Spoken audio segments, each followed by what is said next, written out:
શિવશક્તિ માર્કેટમાં લાગેલી આગ 36 કલાકે કાબૂમાં આવી હતી ત્યારે ફાયરના કર્મચારીઓએ કરેલી તંત્રની મહેનત અંગે ઇજાગ્રસ્ત ફાયર અધિકારીએ વાત કરી।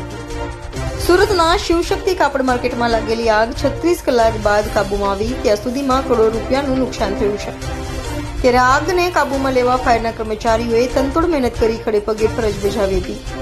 તારીખ 26 ફેબ્રુઆરીની રાત્રે એક ફાયર ઓફિસર ઇજાગ્રસ્ત થયા હતા।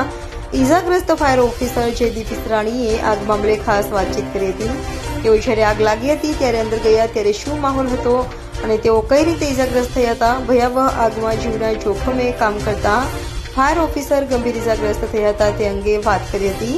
તો ફાયર ઓફિસરને હાથમાં એક ઓપરેશન કરવામાં આવ્યું છે અને બીજું ઓપરેશન પણ કરવું પડશે તેમ કહ્યું હતું।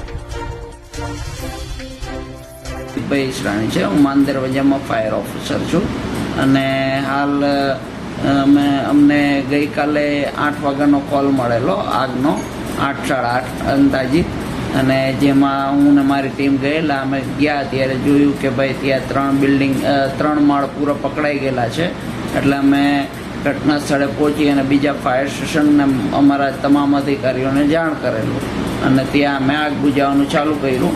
પણ જોતામાં આગ એટલી વિકરાળ સ્વરૂપ પકડી ગઈ જેના લીધે 5 ફ્લોર પકડાઈ ગયેલા હતા અને જેને પ્રયાસ કરવાનો કાબૂમાં પ્રયાસ કરવાનો ખૂબ જ બધા સાધનો ફાયર બ્રિગેડના અમારી હાઇડ્રોલિક પ્લેટફોર્મથી લઈને તમામ મોટા સાધનો યુઝ કરેલા, પરંતુ તો બી કંટ્રોલમાં આવતી ના હતી કેમ કે ત્યાં મટીરિયલ પોલિસ્ટર અને કાપડ જે પેટ્રોલનું એક પ્રકાર છે એના લીધે આગ વધતી જ જતી હતી। અને ગઈકાલે રાતે 11:30ની આસપાસ મારા ટીમને મેસેજ મળ્યો કે આપણે બિલ્ડિંગની અંદરથી બહાર નીકળીએ, એટલે અમે બહાર નીકળતા હતા કેમ કે લેટ નાઇટ થઈ ગયેલી ને આગ થોડીક વધારે હતી, ધુવાણો વધારે હતો, એટલે અમે બહાર નીકળતા ત્યારે મારો પગ એક કુંડીની અંદર આવ્યો અને જેમાં પગ અંદર ઘૂસી ગયેલો અને જે હાથમાં બધો વજન આવી ગયો, જેમાં 2 મારા ક્રેક થયેલા છે। એક માઇનર ક્રેક છે, એક મેજર ક્રેક છે। મેજર ક્રેકમાં સવારે ઓટીટીમાં ઓપરેશન નોર્મલ કરેલું છે અને તો બી હજી એવું લાગશે તો પછી એક બીજું કરવું પડશે વીકની અંદર। સર, હજુ પણ આપના સાહેબના અધિકારીઓ કામે લાગેલા છે, શું એમના કહેવા માંગો છો? જી, મારા તમામ અધિકારીઓ હજી બી ત્યાં ઘટના સ્થળે કામે છે। મારા મોટા અધિકારી, અમારા chief fire officer, deputy officer, DO અને તમામ અધિકારીઓ ત્યાં હજી બી હાજર છે અને પૂરી આગ સંપૂર્ણ કંટ્રોલમાં કરવાની પ્રયાસ કરી રહ્યા છે।